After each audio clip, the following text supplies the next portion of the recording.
Idul Adha itu dari kata id itu kembali banyak nikmat atau terulangnya nikmat-nikmat yang diberikan oleh Allah Subhanahu wa taala. Kemudian Al-Adha ini banyak yang mengatakan terkait dengan ibadah penyembelihan kurban, disebut Idul Adha atau Idul Kurban. Saya cerita sedikit tentang sejarah Idul Adha. Dulu ada seorang malaikat yang menjelma sebagai manusia dan beliau ini komunikasi dengan Nabi Ibrahim. Sebelum saya cerita jauh, saya katakan juga saya ingatkan lagi bahwa cara berpikir kita sebagai mukmin itu harus berpikir awalal khilqah. Awal kita dijadikan oleh Allah Ta'ala, yaitu Nabi Adam materinya dari tanah, nyatanya bisa jadi Nabi Adam. Kita dari sperma, nyatanya bisa jadi manusia dengan konstruksi yang sempurna. Dengan cara seperti ini nanti bayangkan kekuasaan Allah yang tidak terbatas menjadi mudah. Saya teruskan, si malaikat tadi tanya ke Nabi Ibrahim, saya minta kambing kamu. Oh ya, silahkan, asal kamu melantunkan kalimat tasbih. Terus dibaca tasbih, indah sekali, merdu. Bisa minta tambahan kambing? Ya, sampai beberapa kali. Demi Allah, ini baru kambing, baru hewan. Andaikan anak saya pun kalau demi Allah saya kurbankan. Singkat cerita, versi riwayat ini, suatu saat Nabi Ibrahim diuji dengan dimintanya anak untuk dikurbankan. Ketika beliau atas nama seorang bapak agak keberatan, terus diingatkan ulang oleh Allah Ta'ala, janji beliau, demi Allah, anak pun saya kurbankan. Walhasil akhirnya beliau melakukan itu. Dan karena Allah hanya menguji, tidak niat betulan supaya anak itu disembelih, akhirnya diganti oleh kambing. Jadilah tradisi kurban itu pakai kambing. Kemudian secara fikih ada padanan-padanan yang cukup menggantikan kambing, yaitu ada sapi, ada unta, dan seterusnya dan seterusnya. Yang menarik dari sekian referensi yang saya baca, dan ini harus disosialisasikan lah. Sebagian versi itu adalah bahwa Nabi Ibrahim ketika diangkat di alam malakut, di alam langit sana, itu ketemu Allah, kemudian Allah tanya, Ibrahim, banyak hamba-hambaku yang durhaka, tidak tahu saya sebagai Tuhannya. Terus kata Ibrahim, usul ya Fa'amidhum, bunuh saja ya Allah. Setelah itu tanya lagi, ada yang pezina, ada yang koruptor, ada yang pokoknya dosa-dosa yang buruk sekali.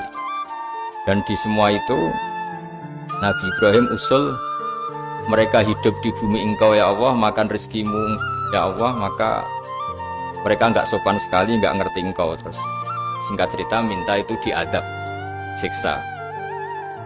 Suatu saat, versi referensi ini di kitab Hikam, kalau di kitab saya halaman 15 juz 2, suatu saat Nabi Ibrahim itu diminta sama Allah menyembelih Ismail. Citra ini penting sekali. Setelah disuruh menyembelih Ismail, Nabi Ibrahim komplain, ya Allah, ini anak saya, samratu fuadi, buah hati saya, kenapa engkau seenaknya minta saya sembelih? Gak bisa ya Allah, ini samratu fuadi, buah hati saya. Terus kata Allah, orang-orang yang durhaka yang kamu usulkan supaya saya bunuh itu hamba saya menciptakan mereka, dan saya mencintai mereka karena itu ciptaan saya. Anda enak saja usul saya matikan, saya bunuh. Sekarang ketika Anda usul, saya tidak mikir, kenapa ketika saya usul kamu mikir? Terus akhirnya Nabi Ibrahim mau, oke ya Allah. Setelah itu terus semenjak itu Nabi Ibrahim itu begitu sayang sama hamba-hambanya Allah. Hingga dari cerita yang paling masyhur, ketika Abu Bakar As-Siddiq begitu lemah lembut sama hamba-hamba Allah yang lain, Nabi Muhammad mensepadankan dalam hal ini sama Nabi Ibrahim, hati kamu sehalus Ibrahim. Yaitu Nabi Ibrahim, beliau akhir-akhir punya komitmen, faman tabi'ani fa innahu minni wa man asani fa innaka ghafurur rahim. Ya Allah, orang yang ikut sunnahku maka jelas bagian dari saya. Dan yang sedang durhaka, waman asoni, saya harapkan fa innaka ghafurur rahim, engkau maha pengampun, maha penyayang. Semenjak itu menjadi sunnatan muttaba'ah bahwa agama ini agama rahmatan lil alamin, bahwa melihat kemungkaran, melihat kebodohan, ketimpangan, itu komitmen kita ini membenahi, bukan menghabisin. Melihat kesalahan, komitmen kita ini in uridu ilal islaha mastata'tu, komitmen kita ini ingin lebih baik, bukan mengacaukan dunia ini. Semenjak itu terus syariat-syariat Islam disebut anit tabi millata Ibrahim Hanifah, bahwa kita ngikuti millahnya Ibrahim. Sebab itu kemudian setelah ini menjadi sunnatan mutaba'ah, bahkan banyak ulama yang berpendapat ketika Rasulullah SAW Mi'raj itu dari sekian Nabi Ulul Azmi yang nggak ketemu itu Nabi Nuh. Nabi Nuh alaihissalam, padahal termasuk Nabi Ulul Azmi. Itu banyak yang menganalisis karena Nabi Nuh itu pernah berdoa, Rabbi la tadhar alal ardi minal kafirina dayar. Nabi Nuh adalah Nabi yang pernah cara Jawa maksud no kaumnya, mendoakan buruk sama kaumnya, dan itu tidak manhaj, tidak metode yang Nabi Muhammad disuruh ikut metode itu, tapi Nabi disuruh ikut manhaj atau pola sosiologi, pola dakwah atau pola sosial yang harus mengikuti Nabi Ibrahim, anit tabi millata Ibrahim Hanifah. Nabi Ibrahim itu orang yang sangat lemah lembut, yang ngendikan faman tabi'ani fa innahu minni wa man asani fa innaka ghafurur rahim. Sebab itu teman-teman yang di Kanada, yang di mana-mana, kita ngikuti status ilmu hakikat. Di ilmu manusia, negara ini milik Kanada, milik Amerika, milik Eropa misalnya, atau milik mana sajalah. Tapi di status ilmu hakikat semua itu milik Allah. Sehingga di antara ciri khas Islam adalah kalau dulu agama-agama lain harus salat di tempat peribadatan mereka, Islam mengatakan ju'ilat lanal ardu kulluha masjidan, semua bumi Allah itu masjid, tempat sujud. Sehingga orang Islam fa'enama adrokatu sholat, kamu kapan saja ketemu waktu sholat, ya sholat, semua bumi Allah itu tempat sujud. Sehingga suatu saat sahabat yang biasa siaha, biasa hidup di perantauan, Nabi memberi nasihat, al-bilad biladullah wal ibad ibadullah, fahaitsuma asabta khairan fa'akim. Semua negara itu milik Allah, semua hamba dimanapun juga hamba Allah. Kamu di mana saja mendapatkan kebaikan, ya silahkan berdomisili di situ. Saya pernah di Korea, itu asik karena itu yang orang-orang katanya teman-teman saya ini di rumah itu nggak kiai guys, sering di sawah, sering di Tegal, gara-gara di Korea jadi mufti gitu. Karena nggak ada kiainya gitu.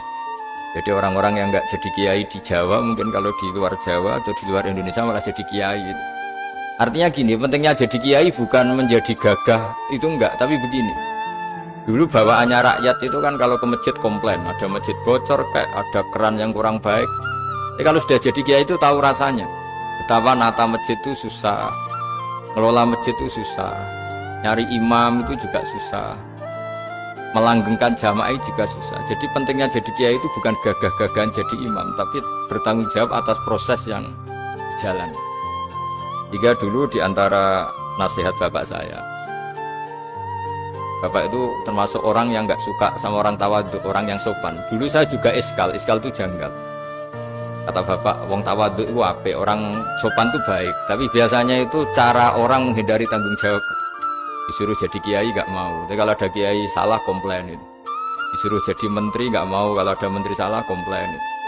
Disuruh jadi apa nggak mau, kesannya tawadhu, tapi sebenarnya hanya menghindari tanggung jawab. Disuruh pidato nggak mau, disuruh jadi MC nggak mau, tapi kalau ada orang salah komplain itu. Jika kata bapak tawadhu itu baik, asal tawadhu betul itu. Tapi kebanyakan nggak, tawadhu itu menghindari tanggung jawab sambil cari salahnya orang lain. Nah ini yang tawadhu yang akhirnya kurang baik. Nah teruskan, jadi Nabi Ibrahim ini panutan yang luar biasa. Beliau adalah orang yang alami sekian proses sosial yang akhirnya diakui sebagai Khalilur Rahman, orang yang sangat dicintai Allah Ta'ala. Di antara sebab dicintainya Nabi Ibrahim adalah seperti yang dialami Nabi Adam. Nabi Adam ketika turun di bumi, itu keresahan pertama itu bukan karena kurang makanan atau kurang minuman, itu enggak.